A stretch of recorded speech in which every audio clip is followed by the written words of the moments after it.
सुल्तानपुरा में पार्वती देवी अपनी 5 मंजिला बड़ी सी हवेली में नीचे ग्राउंड फ्लोर पर बने हुए आंगन में बैठी हैं। आंगन में चारों तरफ बड़ा सा सोफा रखा हुआ है, पूरा परिवार बैठा हुआ है और पार्वती जी के छोटे बेटे शिव नारायण और जगदीश दोनों के बेटे संदीप और रोहन की शादी की बात चल रही है। और बताओ शिव नारायण और जगदीश, इंदिरा और विमला ने सारी तैयारी की या नहीं? सारी खरीदारी हो गई शादी की? जी माँ जी, सब हो गया है। साड़ियाँ, जोड़े, गहने सब आ गए हैं। बस अब मेहमानों के ठहरने का इंतजाम बाकी है। हाँ माँ जी, हम दोनों ने मिलकर लिस्ट बनाई है, सब कुछ परफेक्ट है। अरे राम प्रसाद, हरिशंकर, गोपाल, तुम तीनों के बेटे बहू तो बाहर ही रहते हैं ना, दिल्ली, बेंगलुरु, मुंबई। संदीप, रोहन की शादी है, इतने समय बाद घर में ऐसी बाहर आई है, इनको भी बुलाया है ना? जी अम्मा, बिल्कुल। आज ही हम फोन करके बोल दूंगा, मैं जल्दी ही बुला लेंगे, तुम चिंता मत करो। अजय, नेहा, विकास, रिया, राहुल, प्रिया सब आएंगे रोहन और संदीप के ब्याह में। जी अम्मा, आखिर घर की शादी है, आना तो पड़ेगा ही। तुम चिंता मत करो, मैं भी फोन कर दूंगा अपने बहू बेटे को। हाँ माँ, हम भी बात कर लेंगे, कोई समस्या नहीं है, तुम निश्चिंत रहो। ठीक है, अब सब अपने अपने कमरे में जाओ, रात हो रही है, कल से मेहमान आने शुरू हो जाएंगे। पार्वती जी की बात सुनकर सभी लोग उठे, हवेली की सीढ़ियां चढ़ते हुए अलग अलग कमरों की तरफ चले गए। अपने कमरे का दरवाजा बंद होते ही कमला देवी ने साड़ी का पल्लू संभाला और पति की तरफ मुड़ी। अरे राम प्रसाद जी, आप भी ना इतनी जल्दी जल्दी हाँ में हाँ मिला दी। अजय, नेहा को बुलाने की क्या जरूरत है? पता नहीं कितने दिन रुकेंगे, दफ्तर में छुट्टी होगी, काम का नुकसान होगा, और गर्मी में इतने लोग रहेंगे तो बच्चे परेशान होंगे, सो अलग। अरे कमला, तुम भी ना, देवर की शादी है, भाभी को नेक भी तो मिलेगा। सोचो काजल, साड़ी पहने, गहने सब कुछ मिलेगा, और फिर इतने समय बाद ऐसा मौका मिलेगा, नेहा को भी अच्छा लगेगा। और सरकारी नौकरी है, तुम्हारे बच्चे वर्क फ्रॉम होम कर लेंगे अगर जरूरत पड़ी तो। हाँ हाँ, आप तो बस नेग नेग कहते रहिए। ठीक है, जो आपकी मर्जी, फोन कर लो। राम प्रसाद जी कमला देवी को मना लेते हैं, वहीं दूसरी तरफ सरोज ने दरवाजा बंद किया और सीधे पति पर बरसी। हरिशंकर जी, आपने भी देख लिया ना, माँ जी ने कह दिया तो बस हाँ कह दिया। विकास, रिया को बुलाना है। पता है ना रिया कितनी बिजी रहती है, दफ्तर में कितना काम रहता है, छुट्टी मिलेगी या नहीं पता नहीं। अरे सरोज, थोड़ा तो सोचो। देवर की शादी है, रिया को भी मौका मिलेगा अच्छे नेक का और नई नई चीज देखने का, और हम भी अपने बच्चों के साथ थोड़ा समय बिता लेंगे, हम दोनों भी खुश रहेंगे। छुट्टी तो वो ही ले लेंगे, मैं फोन कर देता हूँ। अच्छा ठीक है, कर लो फोन, लेकिन याद रखना रसोई का सारा काम तुम्हारी बहू पर नहीं डालना। यहाँ हरिशंकर जी ने भी जैसे तैसे सरोज जी को बच्चों को बुलाने के लिए मना लिया था। वहीं सुशीला जी भी अपने कमरे में घुसी और पंखा तेज किया। अरे गोपाल जी, आप भी कमाल करते हो। राहुल, प्रिया को बुलाने की क्या जरूरत है? प्रिया तो कहती है कि ऑफिस में बहुत प्रेशर है, छुट्टी नहीं मिलेगी। अरे सुशीला, शादी है घर की, देवर देवरानी को देखकर प्रिया को भी अच्छा लगेगा, नेक मिलेगा, प्यार मिलेगा। और राहुल भी कह रहा था कि गर्मी में ब्रेक चाहिए। मैं फोन करता हूँ, तुम चिंता मत करो। वैसे भी गर्मियों की छुट्टी में तो बच्चे छुट्टियां लेकर घूमने जाते ही हैं, इस बार अपने घर आ जाएंगे, परिवार के साथ रहेंगे। हाय राम, ठीक है, अपने मन की कर लो, लेकिन मैं चुप नहीं रहूंगी। अगर कुछ गड़बड़ हुई तो देखना। राम प्रसाद जी, हरिशंकर जी और गोपाल जी अपनी अपनी पत्नियों को मना लेते हैं और तुरंत राम प्रसाद जी अजय को फोन लगाते हैं। हेलो अजय बेटा, सुनो, संदीप और रोहन की शादी है, तुम और नेहा दोनों आ जाओ। दोनों शादी में एंजॉय भी कर लेना और इस बार गर्मियों की छुट्टियां हमारे साथ बिता देना। हाँ पापा, पता था हमें, चाचा चाची ने भी फोन किया था। हमने तो 15 दिन की छुट्टी पहले ही अप्लाई कर दी है। नेहा ने पैकिंग शुरू कर दिया, कल सुबह फ्लाइट से हम यहाँ से निकल रहे हैं।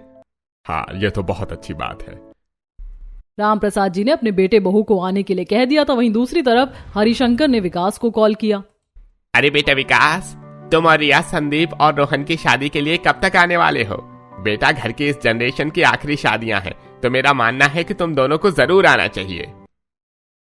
अरे पापा, हम तो कब से तैयार हैं, बस आप लोगों के फोन का ही इंतजार कर रहे थे। चाचा चाची ने हमें पहले ही फोन कर दिया था। रिया ने तो सामान भी पैक कर लिया है, आप चिंता मत करो, हम लोग कल ही फ्लाइट से पहुंच जाएंगे।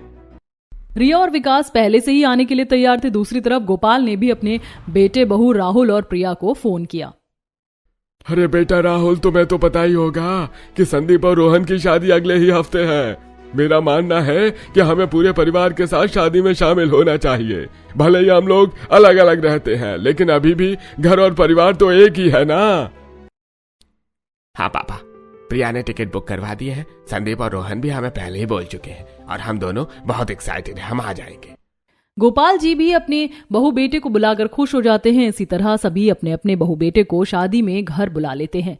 तीनों कमरों से फोन रखने के बाद पति पत्नी एक दूसरे को देखकर मुस्कुराते हैं। आखिर उनके बेटे बहू बाहर से आने वाले थे। अगले दिन सुबह सुबह हवेली का दरवाजा खुला। 3 अलग अलग टैक्सियां एक के बाद एक आईं। पूरा परिवार उत्सुकता से दरवाजे पर इकट्ठा हो गया। पहली टैक्सी से अजय और नेहा उतरे। नेहा ने बड़े बड़े सूटकेस खींचते हुए थकी हुई लेकिन मुस्कान के साथ अंदर कदम रखा। अरे वाह, फाइनली हम अपने घर आ ही गए। आखिर कितनी गर्मी है बाहर, ऐसा लग रहा है टेम्परेचर आउट ऑफ माइंड चला गया है। हमसे ज्यादा डिग्री तो सूरज लेकर घूम रहा है। हाँ यार, दिल्ली से निकलते ही गर्मी ने घेर लिया था। दिल्ली में इतनी तेज गर्मी पड़ती है, लेकिन फिर भी सुल्तानपुरा की गर्मी बड़ी खतरनाक है। आ गए मेरे बच्चे।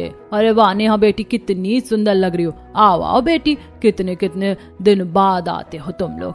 मम्मी जी प्रणाम, बहुत याद आई थी आपकी। दादी जी कहाँ है? बस तुम दोनों अब आ गए ना, आप सब ठीक है। अजय तू भी आ बेटा, कितना दुबला हो गया लगता है। काम के चक्कर में दोनों पति पत्नी खाना पीना छोड़ देते हो।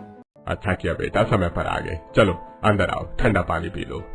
नेहा और अजय सभी लोगों से मिल रहे थे, तभी दूसरी टैक्सी दरवाजे पर रुकी और उसमें से विकास और रिया उतरे। रिया ने सनग्लासेस उतारकर मुस्कुराया और तेज कदमों से अंदर आई। नमस्ते सबको। कितनी गर्मी है सुल्तानपुरा में। हाँ पापा, ट्रैफिक भी बहुत था।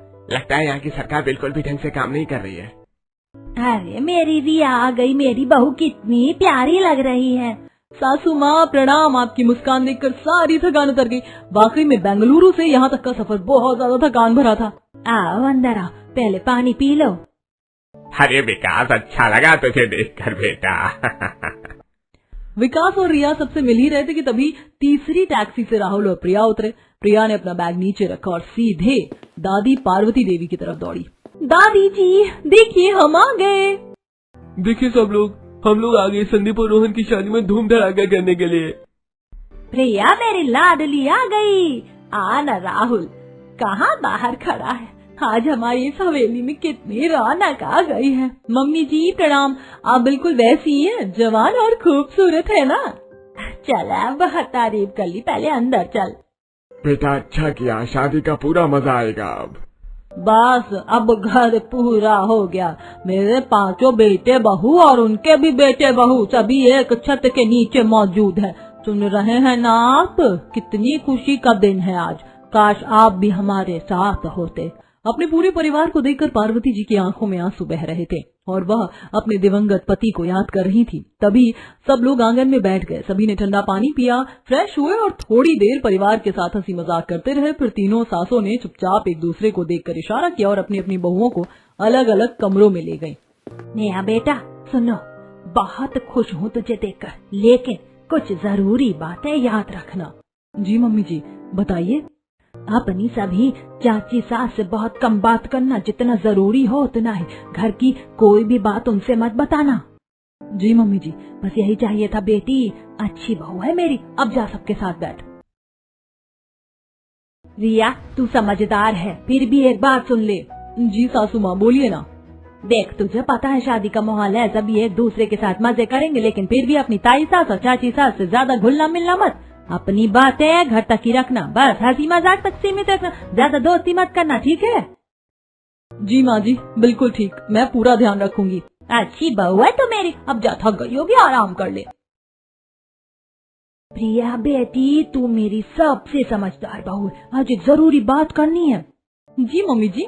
शादी में सब आए हैं, लेकिन अपनी ताई सास चाची सास से थोड़ी दूरी रखना, उनकी बातों में मत जाना, घर की कोई बात उन तक मत जाने देना, थोड़ा सावधान रहना, समझ गई? जी माँ, पूरी तरह समझ गई, आप बिल्कुल टेंशन मत लीजिए। बस तू है तो दिल को सुकून है, अब जा सबके साथ हंस खेल। सुनो सब लोग, परसों से दोनों बच्चों की लगन शुरू हो जाएगी। हल्दी, तेल, मेहंदी, 5 काम चलेगा। सब लोग मिल बांट कर काम करना, कोई भी चीज कम नहीं रहनी चाहिए, सब तैयार रहना। अरे अम्मा जी, आप इतनी फिक्र क्यों कर रही हो? हम लोग इतनी सारी शादियाँ देखी करवाई हैं, क्या ये 2 बच्चों की शादी नहीं करवा पाएंगी? सब परफेक्ट होगा, आप बस आशीर्वाद देना। बिल्कुल अम्मा जी, हम सब मिलकर कर लेंगे। आप आराम फरमाइए, रसोई से लेकर मेहमानों तक सब संभाल लेंगे हम। हाँ अम्मा जी, चिंता बिल्कुल मत करो, ये घर हमारा है, शादी हमारी है, सब कुछ बढ़िया से होगा। बस यही सुनना था, मेरी बहुएं और बेटियां सब तैयार हैं। एक तरफ सोफे पर पांचों बहुएं पास पास बैठी, वहीं झूले पर पार्वती जी की तीनों पोता बहू एक साथ बैठी। अरे वाह, अब तो दो दो देवरानियां एक साथ आने वाली। बहुत दिनों बाद ऐसा मौका मिला है कि हम पांचों बहनें एक साथ बैठकर हंसी मजाक करें। हाँ दीदी सच में, वरना तो सिर्फ दिवाली होली या किसी की शादी में ही मिल पाते हैं। इस बार तो पूरा 15 दिन साथ रहेंगे। मैंने तो छुट्टी पहले ही ले ली थी। मैं भी 15 दिन की छुट्टी लेकर आई हूँ। अब तो रोज नई नई मस्ती होगी, खूब मजाक चलेगा, सोच कर ही मजा आ रहा है। और अनीता और शालिनी भी तो जाएंगी। हम पांचों बहू एक साथ खूब मजे करेंगे। सब बहुएं एक साथ ठहाका लगाकर हंस पड़ती हैं। अगले दिन सुबह सुबह हवेली में गरम गरम सूजी के हलवे की खुशबू चारों तरफ फैल गई थी। पूरी हवेली महक रही थी। अपने अपने फ्लोर की बालकनी में खड़ी तीनों बहुएं नेहा, रिया और प्रिया एक दूसरे से बातें कर रही थी। नीचे आंगन में सासे और दादी जी बैठी हुई थी। अरे वाह रिया, आज तो सूजी का हलवा बन रहा है, कितनी प्यारी खुशबू आ रही है। हाँ भाभी, मम्मी जी ने तो आज सुबह सुबह ही बना दिया, मेरे तो मुंह में पानी आ गया। इतनी अच्छी खुशबू है कि मन करता है अभी नीचे जाकर कटोरी भर के खा लूं। अरे मैंने भी पुदीने का पानी और गोलगप्पे बनाए हैं। काश हम तीनों एक ही जगह बैठकर बना पाते तो आराम से एक दूसरे का खाना चख भी लेते। हाँ, अगर हम लोगों का खाना एक ही जगह बन रहा होता तो आज तो गोलगप्पे वाली पार्टी हो जाती ना। गर्मी में गोलगप्पे खाने का अलग ही मजा है। हाँ, कितना अच्छा लगता अगर हम सब मिलकर खा पाते। लेकिन चलो, अब तैयारी करनी है, हल्दी मेहंदी लगन सब कुछ करना है। चलो चलो चलो नीचे आ जाओ सब, लगन वगुन की तैयारी करनी है, हल्दी तेल की भी तैयारी करनी पड़ेगी। तीनों बहुएं बालकनी से उतरकर नीचे आंगन में आ गई। वहां पहले से ही इंदिरा, विमला सब तैयारियां कर रही थी। दादी पार्वती देवी सोफे पर बैठी सबको देख रही थी और एक कोने में बैठकर निर्देश दे रही थी। अब पूरा परिवार मिलकर हल्दी की तैयारियों में जुट गया। आओ बहुओं, आज हल्दी का सामान पीसना है। नेहा, रिया, प्रिया, तुम तीनों मिलकर हल्दी पीस लो। और इंदिरा, विमला, तुम दोनों मेहंदी पीसने का काम संभाल लो। इसके बाद तुम तीनों मिलकर अपने देवरों के बंदना और राई वगैरह का सामान तैयार कर लो। सब मिलकर जल्दी करो।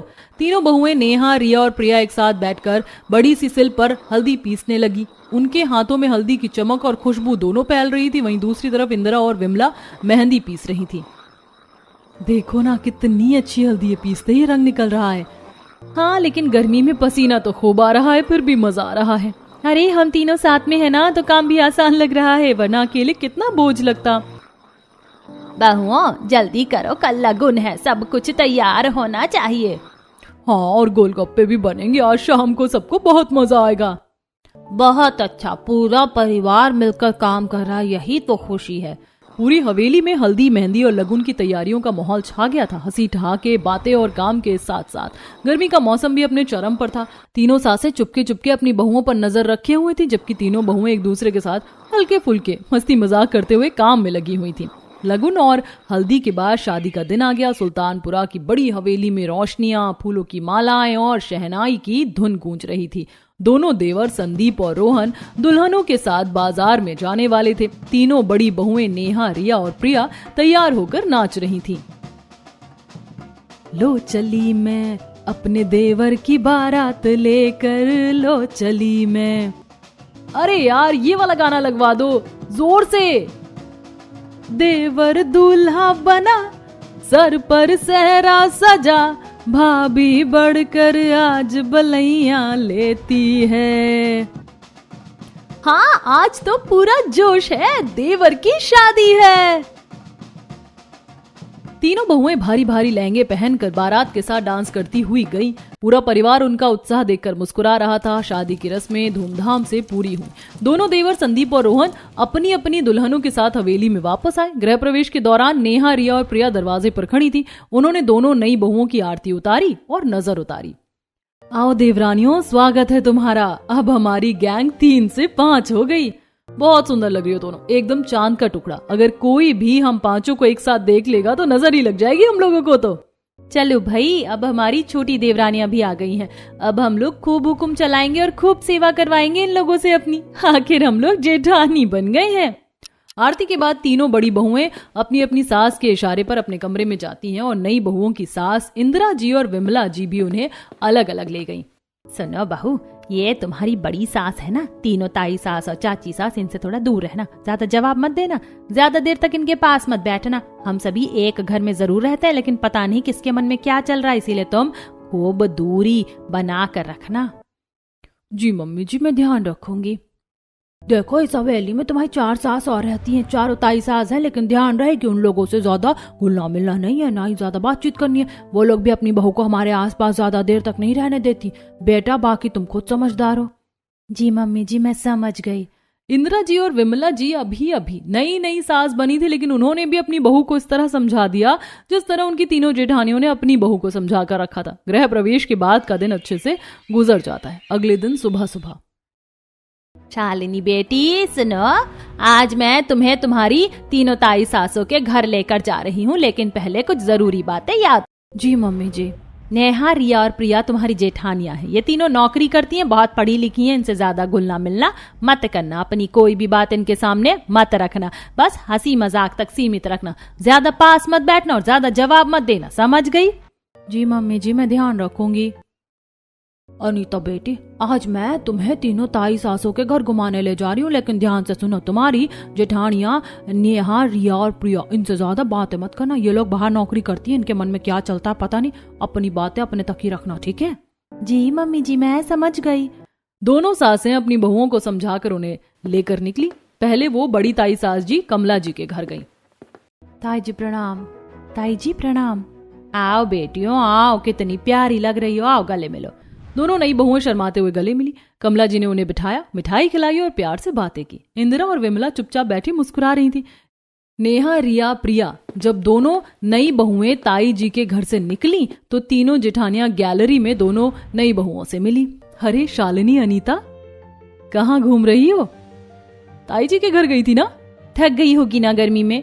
दोनों नई बहुएं बस मुस्कुरा दी, ज्यादा कुछ नहीं बोली। इसके बाद दोनों सासें अपनी बहुओं को बीच वाली ताई जी सरोज के घर ले गई। ताई जी प्रणाम। आओ बेटी आओ, कितनी अच्छी लग रही हो, बैठो पानी पी लो। यहाँ भी प्यार से बातें हुई। सरोज देवी ने दोनों को आशीर्वाद दिया। इंदिरा और विमला चुपचाप बैठी रही। जब दोनों बाहर निकली तो फिर नेहा, रिया और प्रिया बाहर ही मिल गई। अब तो हमारी गैंग 5 हो गई। क्या बात कर रही थी ताई जी से? दोनों बहुएं फिर से सिर्फ मुस्कुराई और सासों के साथ आगे बढ़ गई। आखिर में दोनों सासें अपनी बहुओं को तीसरी ताई जी सुशीला जी के घर ले गई। ताई जी प्रणाम। आओ मेरी प्यारी बहुओं आओ, बहुत सुंदर लग रही हो।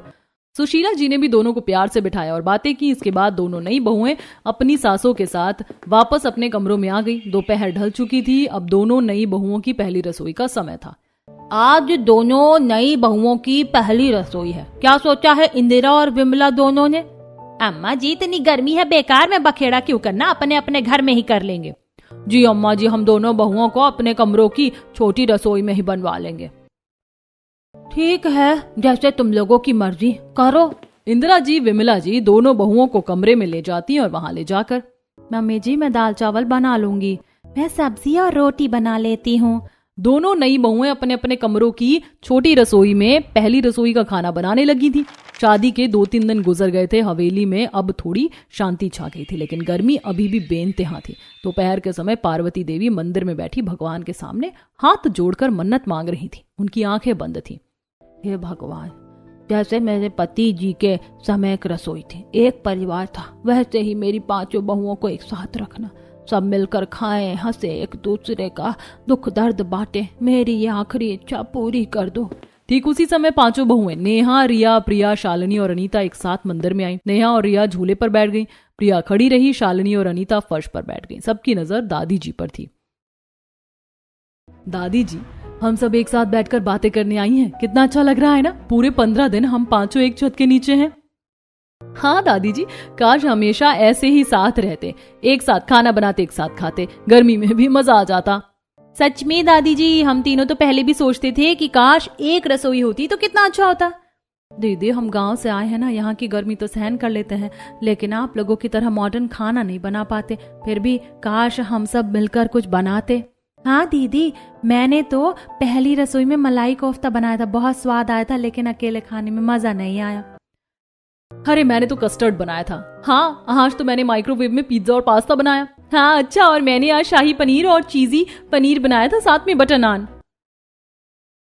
काश हम सब साथ में रहते और ये सब बनाकर खा पाते। हाँ, हम सबके घर में अलग अलग पकवान बने थे, काश हम सभी एक दूसरे को खिला पाते। पता है हमारी सासें और चाची सासें आपस में इतनी दूर क्यों हैं?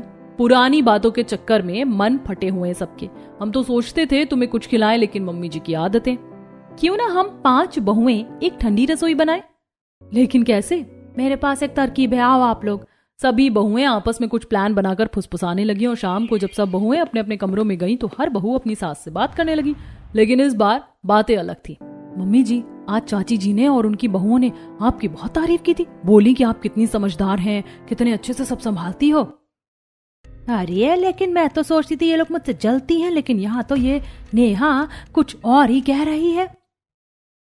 वहीं सरोज देवी के कमरे में, मम्मी जी आज ताई जी और चाची जी आपकी बड़ी तारीफ कर रही थी।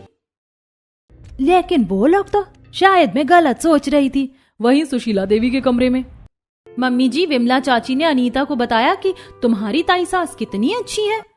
सभी बहुएं अपनी अपनी सास को मक्खन लगाने लगी। वहीं इंदिरा जी और विमला जी के कमरों में भी यही हाल था। शालिनी और अनीता अपनी सासों को मक्खन लगाने लगी। अगले दिन, यार आज तो गर्मी में कुछ ठंडा ठंडा खाने का मन कर रहा है। हाँ, मैं नींबू शिकंजी बना लाई हूँ, लेकिन अकेले पीने में मजा नहीं। अरे भाभी, तुम्हें पता है हमारी सासें मानेंगी नहीं। दीदी क्यों ना हम कहीं बाहर चलें? हाँ, और हम मिलकर कुछ करें। शाम को सब बहुएं बाजार गईं, खरीदारी की, कैफे में बैठकर हंसी मजाक किया। वापस आकर हर बहू अपनी सास को मना रही थी। मम्मी जी बस थोड़े दिन के लिए हम पांचों मिलकर एक रसोई बना ले, छुट्टी भी खत्म होने वाली है। सासू माँ, आपकी बहुएं एक हो जाएं तो कितना अच्छा लगेगा। प्रिया, शालिनी और अनीता भी अपनी अपनी सासों को ऐसे ही मना रही थी। ठीक है, तुम लोग जो करना चाहो कर लो। सरोज और सुशीला भी मान गई। इंदिरा और विमला ने भी हामी भर दी। अगले दिन सुबह पूरा परिवार आंगन में इकट्ठा था। दादी पार्वती देवी खुशी से देख रही थी। अरे क्या हो गया? तुम सब बच्चियों की तरह क्यों नाच रही हो? दादी जी गजब हो गया, हम पांचों बहुओं ने मिलकर फैसला किया। दादी आप 5 बहुओं को एक नहीं कर पाई, हमने कर दिया। अब इस घर में 5 चूल्हे नहीं, सिर्फ एक ठंडी रसोई होगी। पांचों बहुएं मिलकर आंगन साफ करने लगी। एक मिट्टी ला रही थी, दूसरी गोबर, तीसरी लकड़ी। पांचों जाकर बाजार से मिट्टी के बर्तन, मिट्टी का कुकर, तवे खरीद लाए। उन्होंने आंगन के कोने में पारंपरिक चूल्हा बनाया, गोल, मजबूत, गांव जैसा। दीदी हम गांव से हैं, चूल्हा बनाने का तरीका हमें आता है, हम बना लेंगे, आप बाकी काम करो। थोड़ी देर में ही आंगन में चूल्हा तैयार हो गया। चूल्हा तैयार होते ही पांचों बहुएं एक दूसरे को देखकर खिलखिला पड़ी। सुबह के 6:30 बजे थे। सूरज अभी ऊपर नहीं चढ़ा था, लेकिन हवेली के आंगन में गर्म हवा पहले से ही घूम रही थी। नेहा ने सबसे पहले एक बड़ी लोहे की परात निकाली और उसमें आटा डालकर गूंथना शुरू कर दिया। रिया ने चूल्हे के पास लकड़ी का छोटा ढेर लगाया, एक माचिस जलाकर आग सुलगाई। धुआं उठते ही शालिनी ने हवा की। चलो बहनों, आज हमारी ठंडी रसोई का असली दिन शुरू होता है। कोई भी काम अकेले नहीं करेंगी, हम पांचों बारी बारी से सब कुछ करेंगी। गर्मी आएगी तो पानी पीते रहेंगे, थकान लगे तो 1 मिनट आराम करेंगे। ठीक है दीदी, सबसे पहले मैं ठंडे पेय बना रही हूँ ताकि सबको तुरंत ठंडक मिले। गर्मी में पहले पेय फिर खाना। रिया ने सबसे पहले बेलगिरी के सूखे टुकड़े एक मिट्टी के बर्तन में डाले, उसमें पानी डालकर चूल्हे पर चढ़ा दिया। 15 मिनट बाद जब उबाल आया तो उसमें काली मिर्च और सेंधा नमक डाला। फिर नींबू निचोड़कर शिकंजी तैयार की। एक बड़ा जग भर गया। उसी के साथ उसने पुदीने की ताजी पत्तियां धोकर मिक्सर में पीस डाली। उसमें ठंडा पानी, नमक और थोड़ा शक्कर मिलाकर पुदीने का पानी बना लिया। लो दीदी, बेलगिरी शरबत और पुदीने का पानी तैयार है। गर्मी में ये दोनों पीने के बाद शरीर ठंडा हो जाता है। प्रिया ने 2 बड़े आम छीले, उन्हें छोटे टुकड़ों में काटा, फिर एक अलग मिट्टी के बर्तन में डालकर चूल्हे पर चढ़ाया। उसमें पानी, चीनी और इलायची डालकर पन्ना बनाया। साथ ही उसने ठंडा दही निकाला, उसमें जीरा भूनकर पुदीना और नमक मिलाकर रायता जैसा ठंडा दही तैयार कर लिया। फ्रूट सलाद के लिए उसने मौसम के फल तरबूज, खरबूज और अनार काटकर एक बड़े बाउल में रख दिए। दीदी, आम पन्ना गर्मी का राजा है और ये ठंडा दही खाने के बाद पेट भी शांत रहेगा। नेहा ने सत्तू तैयार किया। भुने चने, जौ और मूंगफली को पीसकर सत्तू बनाया। फिर उसी सत्तू के पराठे बेलने लगी। आटे में सत्तू मिलाकर गूंथा, फिर तवे पर सेका। साथ में घर का ठंडा छाछ भी निकाल लिया, जिसमें नमक और जीरा मिलाया। सत्तू गर्मी में सबसे अच्छा कूलेंट है। हमारे पति लोग तो इसे खाकर ऑफिस भी जा सकते हैं। शालिनी ने मलाई कोफ्ता बनाना शुरू किया। पहले पनीर को काटकर उसके गोले बनाए, फिर टमाटर, प्याज, लहसुन को चूल्हे पर भूना, मलाई डालकर ग्रेवी बनाई। दीदी मलाई कोफ्ता बनाने में तो पूरा घंटा लग गया। गर्मी में चूल्हे के पास खड़े रहना मुश्किल है, लेकिन खुशबू देखो, पूरा आंगन महक रहा है। अनीता ने गोलगप्पे के लिए सूजी का घोल तैयार किया। सूजी, मैदा, नमक मिलाकर गूंथा, फिर छोटी छोटी पूरियां बेलकर तेल में तली। खीर के लिए दूध उबाला, चावल डाले, फिर इलायची और ड्राई फ्रूट्स मिलाया। आखिर में ठंडी रसमलाई भी बनाकर रख दी।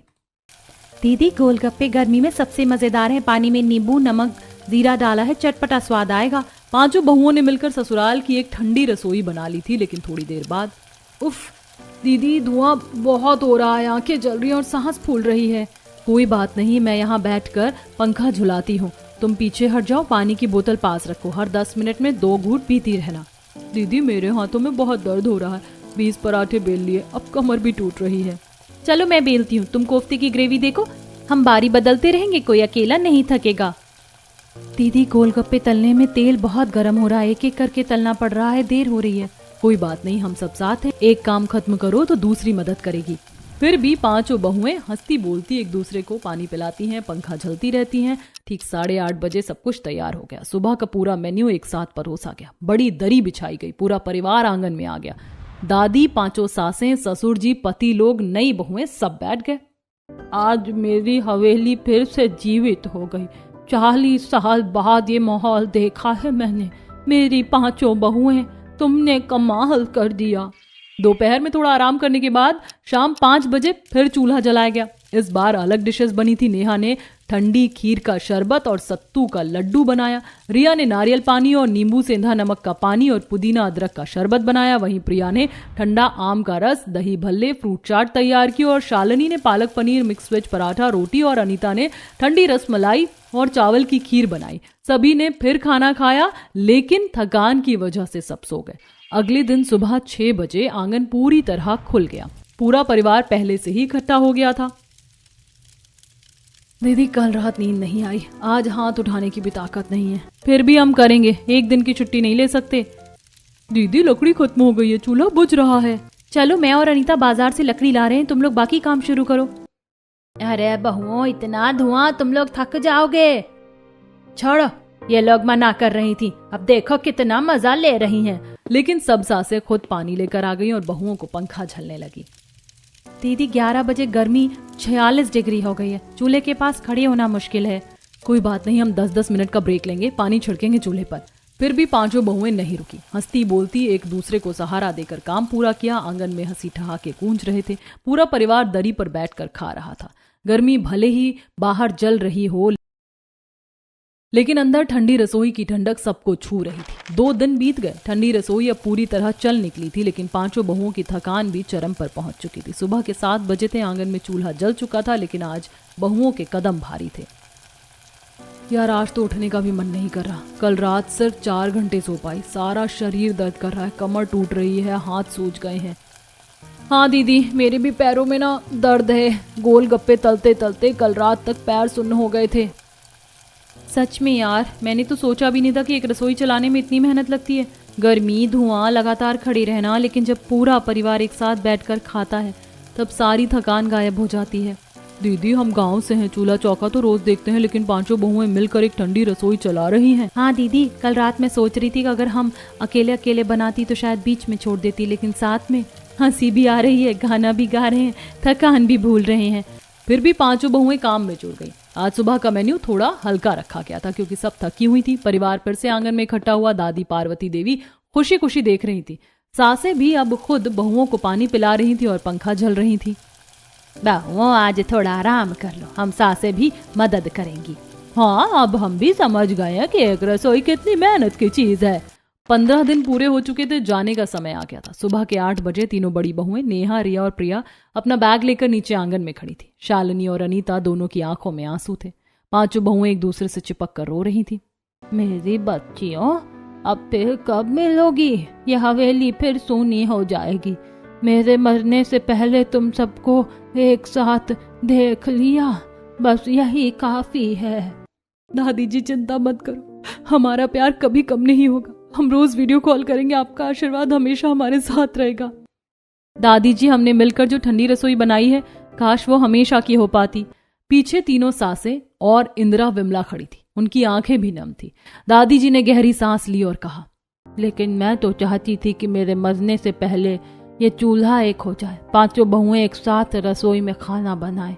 दादी जी, इसीलिए तो हमने ये सब किया। ससुराल में हम 5 बहुओं की ठंडी रसोई कितनी मजेदार थी। रिया, प्रिया, शालिनी, अनीता एक साथ रोते हंसते हुए खुश थीं। आंसू और हंसी एक साथ बह रही थी। कमला देवी आगे खड़ी और तीनों देवरानियों को गले लगा लिया। तभी हम पांचों देवरानियां जेठानियां भी अब एक हो गई हैं। इंदिरा, विमला, तुम भी हमारे साथ हो, अब कोई दूरी नहीं रहेगी, पुरानी बातें भूल जाते हैं। हाँ, नई पीढ़ी ने हमें सिखा दिया कि दीवारें कैसे तोड़ी जाती हैं। अब हम सब मिलकर इस ठंडी रसोई को चलाएंगे, भले ही बहुएं बाहर चली जाएं। पूरा परिवार एक दूसरे से गले मिला। ससुर जी, पति लोग, नई बहुएं, सबकी आंखें नम थी। ठीक उसी पल नेहा के फोन पर नोटिफिकेशन की आवाज आई। अरे, ऑफिस से मेल आया है, प्रोजेक्ट 2 दिन के लिए पोस्टपोन हो गया, हम 2 दिन और रुक सकते हैं। मेरा भी पोस्टपोन हो गया। दीदी, फिर से ठंडी रसोई, फिर से गोलगप्पे, फिर से मलाई कोफ्ता। सबने बैग वापस कमरों में रख दिए। 5 बहुएं अब एक हो चुकी सांसें मिलकर आंगन में गई। चूल्हा फिर से जलाया गया। फिर से वही ठंडक, वही हंसी, वही परिवार और वही ठंडी रसोई। अब मेरी इच्छा पूरी हो गई। मेरी 5 बहुएं, एक रसोई, एक परिवार। इस तरह सुल्तानपुरा की उस पुरानी 5 मंजिला हवेली में गर्मी के उन 15 दिनों में 5 ससुराल वाली बहुओं ने मिलकर एक ठंडी रसोई बना दी। परिवार की ठंडक अब पंखे या एसी में नहीं, बल्कि एक दूसरे की प्यार, समझ, एकता और सम्मान में थी।